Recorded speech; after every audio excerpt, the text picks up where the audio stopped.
पुराने समय की बात है। एक राजा की 7 बेटियां थीं।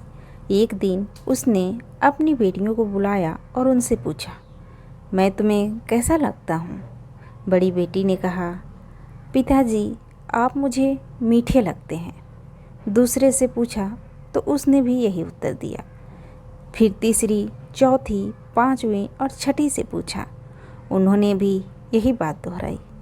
किसी ने गुड़ की तरह, किसी ने शक्कर की तरह, किसी ने शहद की तरह तो किसी ने मिश्री की तरह पिता को मीठा बताया। जब 7वीं बेटी से पिता ने पूछा तो उसने कहा, पिताजी आप मुझे नमक की तरह मीठे लगते हो। यह सुनकर राजा को क्रोध आ गया। वह 7वीं बेटी से बोला, तुमने मुझे ऐसा क्यों कहा? लड़की बोली, पिताजी मैंने जो महसूस किया है वैसा ही कहा है। छोटी लड़की के मुख से ऐसा सुनकर राजा क्रोधित हो उठा। उसने अपने सेवकों को दरबार में बुलाया और आदेश दिया कि नगर के किसी कोढ़ी आदमी को उठा लाओ। सेवकों ने पूछा, महाराज आप ऐसा क्यों कर रहे हैं? राजा ने कहा, मुझे अपनी छोटी लड़की की शादी उससे करनी है। राजा की बात सुनकर सब लोग चिंता में डूब गए। सभी मंत्रीगणों ने राजा को ऐसा अन्याय करने की मनाही की, लेकिन राजा ने उनकी एक न सुनी। सेवक कोढ़ी की खोज में निकल पड़े। तभी उन्हें पता चला कि किसी अन्य राज्य का एक राजा है जिसके शरीर में एक साधु के श्राप के कारण कोढ़ फूट पड़ा है। उसकी जरा सी भूल के कारण साधु महाराज क्रोधित हो उठे थे और उन्होंने राजा को श्राप दिया था कि जिस अपने देह सौंदर्य का वह अभिमान करता है वह शीघ्र ही समाप्त हो जाएगा और वह कोढ़ी हो जाएगा। कोढ़ी हो जाने के बाद उसके ही दरबारियों ने उसे निकालकर जंगल में फेंक दिया था। सेवकों ने कोढ़ी राजा को जंगल से ढूंढ निकाला और उसे उठाकर अपने राजा के राज दरबार में ले आए। राजा ने अपनी छोटी बेटी का विवाह रस्मो रिवाज के साथ कोढ़ी राजा के साथ कर दिया। राजा की बेटी ने अपनी जरा भी उदासी प्रकट न होने दी।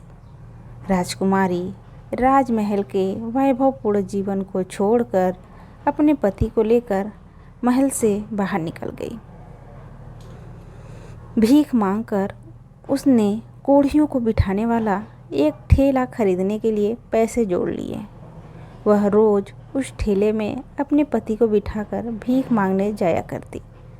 एक दिन अपने कोढ़ी पति का कहा मानकर रानी उसे सरोवर के पास ठेले में बिठा छोड़कर भीख मांगने चली गई।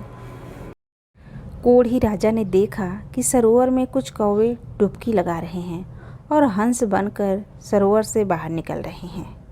यह दृश्य देखकर वह हैरान हुआ। अचानक उसके दिमाग में एक विचार कौंधा और वह सोचने लगा, क्यों न मैं भी सरोवर में डुबकी लगाऊं। यदि कौवा हंस बनकर बाहर निकल सकता है तो मैं भी शायद पहले जैसा सुंदर नौजवान राजा बन जाऊं। फिर उसने सोचा कि यदि मैं सुंदर नौजवान युवक बनकर निकलूंगा तो मेरी पत्नी मुझे पहचानेगी नहीं। यह सोचकर उसने एक अंगुली को पानी से बाहर रखकर डुबकी लगाने का फैसला किया ताकि उसकी पत्नी उसे पहचान सके। इतना सोचकर वह पानी में कूद पड़ा। डुबकी लगाकर वह पानी से बाहर निकला तो उसका सपना साकार हो चुका था।